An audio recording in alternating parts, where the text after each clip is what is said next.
আসসালামু আলাইকুম ভিউয়ার্স। আজকে আমি আপনাদেরকে জাবালে সৌর ভ্রমণ করে দেখাবো এবং ইহার বিস্তারিত তথ্য আপনাদেরকে জানাবো।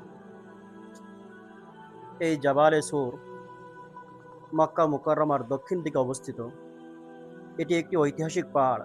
এর সঙ্গে ইসলামের ইতিহাসের সবচেয়ে গুরুত্বপূর্ণ ঘটনা হিজরতে নবী সাল্লাল্লাহু আলাইহি ওয়াসাল্লাম ঘনিষ্ঠভাবে জড়িত। আসলে এই জাবালে সৌরের উচ্চতা সমুদ্র পৃষ্ঠ থেকে প্রায় ৭৫৪ থেকে ৭৭০ মিটার।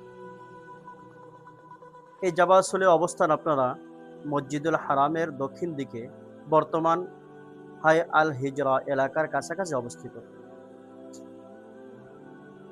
এই গাড়ে শহরের ঐতিহাসিক ঘটনা আপনারা অনেকেই অধ্যয়ন করেছেন ইতিপূর্বে বা অথবা অনেকেই জানেন। যারা জানেন না তারা সংক্ষিপ্ত আকারে শুনে নেন। আল্লাহ রসুল সাল্লাল্লাহু আলাইহি ওয়াসাল্লাম আবু বকর সিদ্দিক রাদিয়াল্লাহু তাআলাকে নিয়ে তিনি যখন মক্কা থেকে মদিনায় হিজরতের সময় আল্লাহ রসুল এবং আবু বকর সিদ্দিক রাদিয়াল্লাহু তাআলা আনহু এই গাড়ে শহরে ৩ দিন রাত অবস্থান করেন। এই ৩ রাত অবস্থান করেন যেন কুরাইশরা তাদেরকে খুঁজে না পায়। আকরাম সাল্লাল্লাহু আলাইহি সাল্লাম কুরাইশদের অনুসরণ থেকে আত্মগোপন করেছিলেন এখানে।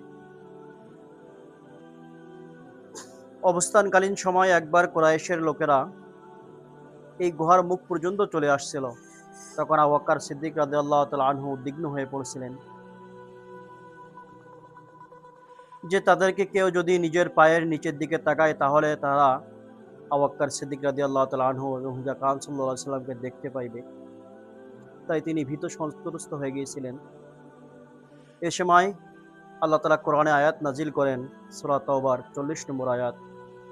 আকরাম সাল্লাল্লাহু আলাইহি সাল্লাম সেই আয়াত দিয়ে আবু বকরকে সান্ত্বনা দিলেন রাদিয়াল্লাহু তাআলা আনহুকে, লা তাহজান ইন্নাল্লাহা মা'ানা। হে আবু বকর, তুমি চিন্তা করিও না, নিশ্চয় আল্লাহ তাআলা আমাদের সঙ্গে আছেন। এই গাওরে শহর এর দৈর্ঘ্য ও প্রস্থ আনুমানিক ৩.৫ মিটার এবং উচ্চতা প্রায় ১.২৫ মিটার। বর্তমান সময়ে গুহাটির ২টি প্রবেশ পথ দেখা যায়। ঐতিহাসিকভাবে রাসূল সাল্লাল্লাহু আলাইহি ওয়াসাল্লাম ও আবু বকর সিদ্দিক রাদিয়াল্লাহু তাআলা যে পশ্চিম দিকের সংকীর্ণ প্রবেশ পথ দিয়ে প্রবেশ করেছিলেন বলে উল্লেখ করা হয়। এই সময় হুজুর আকরাম সাল্লাল্লাহু আলাইহি ওয়াসাল্লামের খবরাখবর মক্কার খবরাখবর দিতেন হযরত আব্দুল্লাহ ইবনে আবু বকর রাদিয়াল্লাহু তাআলা আনহু, যিনি আবু বকর রাদিয়াল্লাহু তাআলার পুত্র ছিলেন।